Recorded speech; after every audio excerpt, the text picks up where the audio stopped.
그 행동은 바로 과속. 침수된 도로를 빨리 벗어나고픈 마음에 다급해진 운전자가 자신도 모르게 속력을 내면 그대로 물속에 갇혀버리는 난감한 상황이 발생할 수도 있는 것. 자, 그렇다면 침수된 도로에서 자동차가 속력을 내면 어떻게 되는지 위기 탈출 넘버원에서 직접 실험해보겠습니다. 포크레인까지 동원해 장장 10시간이 넘는 공사 끝에 길이 약 70m, 깊이 1m의 도로를 만든 제작팀. 또한 침수된 도로 상황을 재현하기 위해 소방차와 살수차까지 동원. 정확한 상식을 알려드리고 물을 채워넣기까지 약 좋아졌네요. 2시간 경과 후 드디어 침수도로 완성. 실험을 위해 10만 킬로미터 이상을 주행한 자동차 준비 완료. 현재 이 자동차는 엔진과 내부 기능은 정상이지만 고무 패킹이 낡아 내부로 물이 들어올 수 있는 상황입니다. 현재 실험이 진행될 도로는 자동차 머플러에 바로 밑까지 물이 채워진 상태.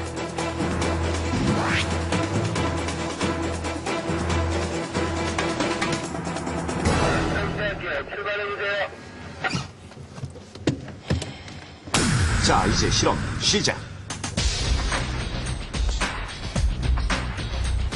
서서히 침수된 도로로 들어서는 자동차. 자동차는 별 문제 없이 물살을 가르며 도로를 달립니다. 괜찮네요. 천천히 갈 때는 괜찮고 별로 안 해도 지금. 그러더니 어느 순간 속력을 내는 운전자. 아직까지 문제가 없어 보이는데 조사 통과. 과연 괜찮나요? 결국 자동차는 속력을 냈음에도 침수된 도로를 지나 목표 지점에 도착합니다. 그럼 이번엔 자동차의 머플러가 물에 잠긴 상태에서 과속을 하면 어떻게 될까요? 현재 물높이는 자동차의 머플러가 물에 잠길 정도인 약 40cm. 자, 실험 시작. 긴 거리가 아닌데도.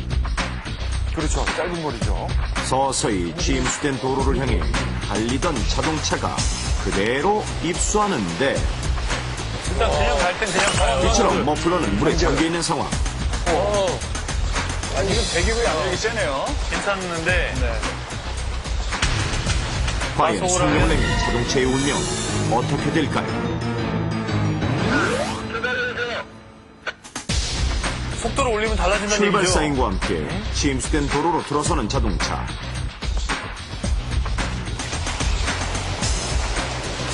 처음보다 물높이가 높아졌지만 아직까지는 별다른 변화가 없습니다. 잘 가고 있는데요. 그런데 운전자가 속력을 내자 갑자기 물이 솟아오르더니 여기저기 물이 튀면서 자동차 외부는 엉망이 됩니다. 엔진으로도 물이 들어갔나 봐요. 그리고 자동차는 이리저리 방향을 잡지 못하는데 그 순간 갑자기 시동이 꺼지면서 멈추는 자동차. 진짜. 여기 긴 구간이 아닌데 지금. 당황한 운전자가 다시 시동을 걸어보지만 안 걸려. 더 이상 시동도 걸리지 않습니다. 대체 왜 시동이 꺼진 걸까요? 다시 한번 실험 장면을 살펴보니 자동차가 속력을 내자 거세진 물살이 마치 파도처럼 머리 안으로 들어가는 것을 확인할 수 있는데 자동차의 각종 장치 중 가장 중요한 것이 바로 엔진입니다. 엔진은 바로 연료하고 공기를 섞어서 연소를 시켜주는데 공기를 빨아들이는 부분이 상당히 중요합니다.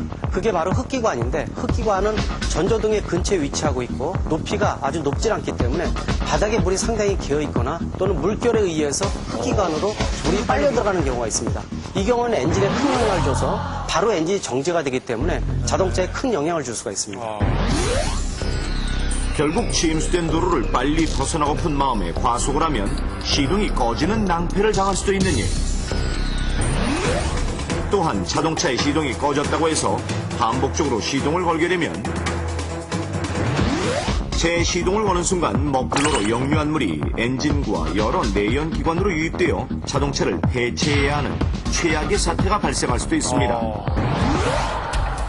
따라서 자동차가 침수되어 시동이 안 걸리면 시동을 끄고 도움을 요청하는 것이 가장 바람직한 방법.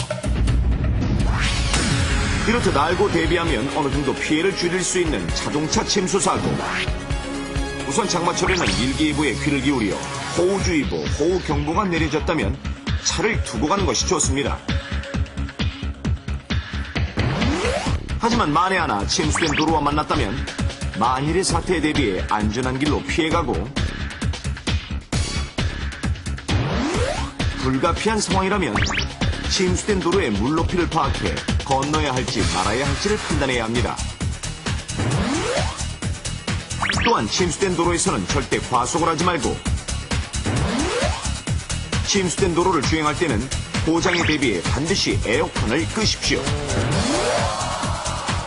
만약 침수된 도로를 건너다 시동이 꺼졌다면 재시동을 걸지 말고 안전한 곳으로 대피, 도움을 요청하는 것이 현명합니다. 또한 자동차 문은 고무 패킹에 의해 밀폐되게끔 되어 있는데 이 고무들이 낡거나 한번 사고가 났다면 실내에 물이 잘 들어올 수 있습니다. 따라서 차량의 바닥을 손으로 만져보거나 차체 내부 구석 등에 살짝이라도 물이 고여 있다면 고무 패킹이 잘못되어 있을 가능성이 있으므로 반드시 체크하는 것이 좋은 방법. 물이 닿는 순간 당신의 소중한 자동차가 크게 다칠 수 있습니다.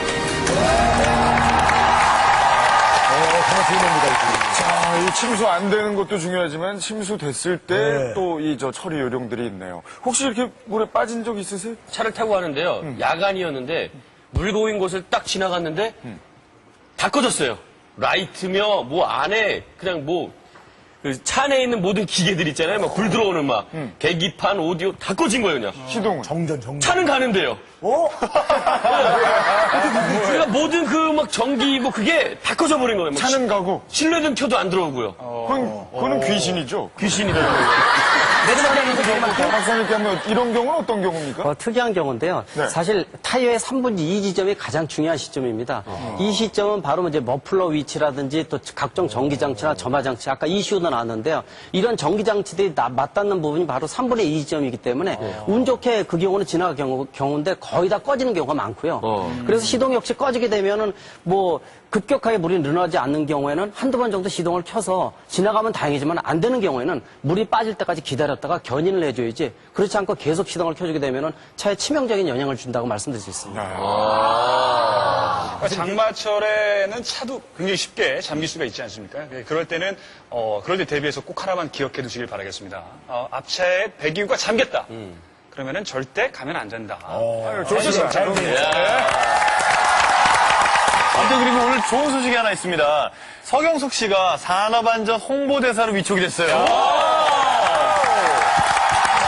박수 받을 일이 아니고 이제 어깨가 무거워지는 일인데 제가 그 얘기 듣고 깜짝 놀랐어요. 하루에 산업 그 현장에서 6-7명의 우리 산업 일꾼들이 돌아가신다고. 사고 때문에. 이게 진짜 놀랄 일이거든요. 그래서 아무튼 위기 탈출 넘버원 보셔서 한 3건 사고 줄이고 산업안전 홍보 활동을 통해서 4건 줄이면 안전사고 제로의 대한민국이 되지 않을까 싶습니다. 최선을 다하겠습니다. 자, 그러면 저희는 다음 주